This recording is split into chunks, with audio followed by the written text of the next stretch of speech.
Thank you, Councilor. Councilor Kelly. Thank you, Mr. President. So Councilor Jaramillo actually spoke on a lot of the questions that I have. I do also want to reiterate, we just got this.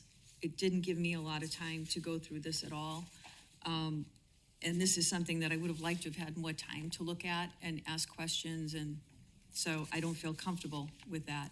With that being said, I am in full support of union work, and I want to make sure that we're taking care of our Revere union members. I'm in support of the project. I want to see it succeed. I want to put these guys to work.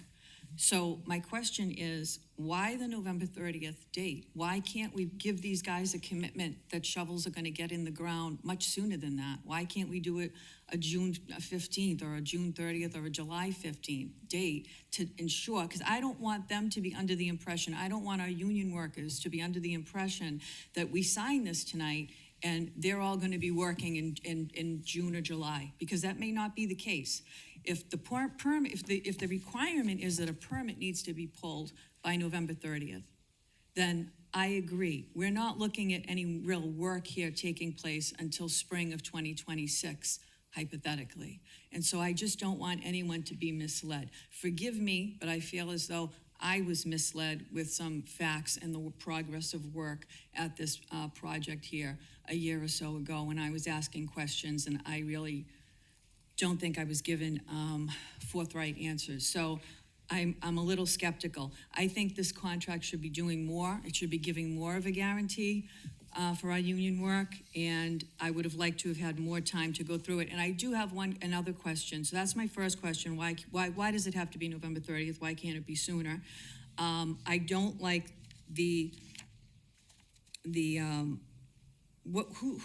substantial completion.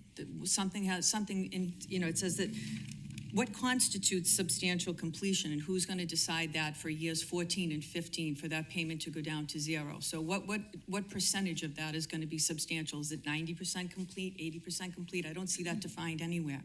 So I'll take the second question first, simplest. So substantial completion would be the receipt of a temporary occupancy permit for the site. So basically, once folks are actually eligible to move into Portico. Okay. And as to the first question, I think the economic uncertainty that we're sitting with today, the economic uncertainty we were sitting with months ago before the tariffs hit and then were taken away and then put back on again, and all of the uncertainty that created. This is a project, it's high-rise construction. It has steel, which is a big cost item that there's a great deal of uncertainty behind it. The financial markets are somewhat in disarray. And so I think, again, this is understanding that we have a partnership with HYM, a long-term partnership, that we do have to maintain a level of trust and understanding with our partners on this.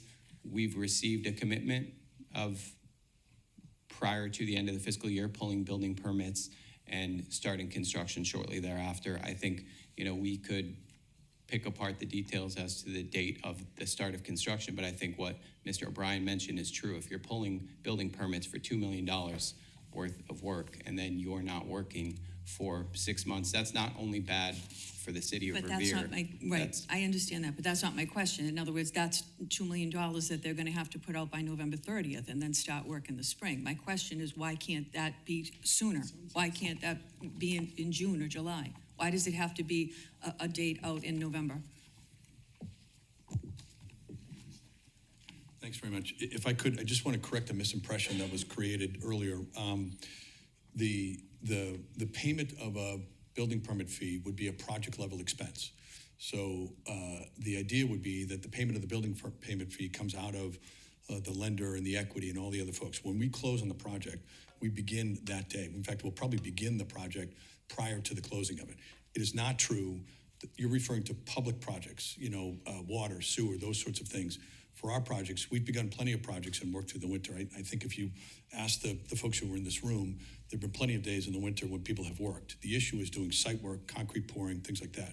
Our intention is to begin this project this summer, but to the extent that it begins in the fall, we're still beginning that project right away that next day. It is not true that we're going to close on the financing and sit around for 3 months or 4 months and just wait to start in the spring. That is not true. Then, but why a November date then, if everything's gonna start? We so need until that period of time because we have to complete the documents with the lender. This is an important vote for us to plug in for the financing to make sure that we can close now with the lender, close with the equity providers. We have to complete the documents for that.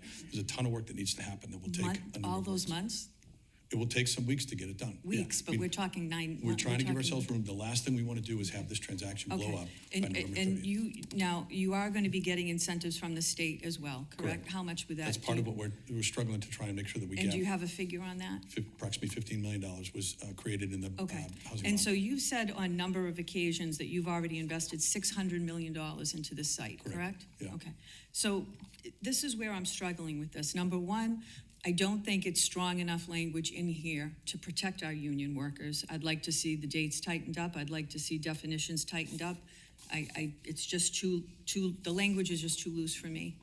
And the other thing is that right now, I really have an obligation too to focus and protect taxpayers.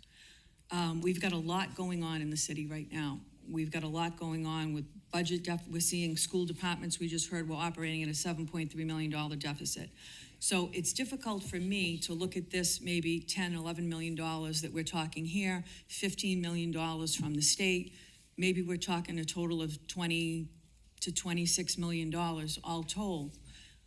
On an investment, a project that $600 million has already been invested into. To me, that doesn't seem like a lot of money. It doesn't seem like it should be a make or break factor for this project.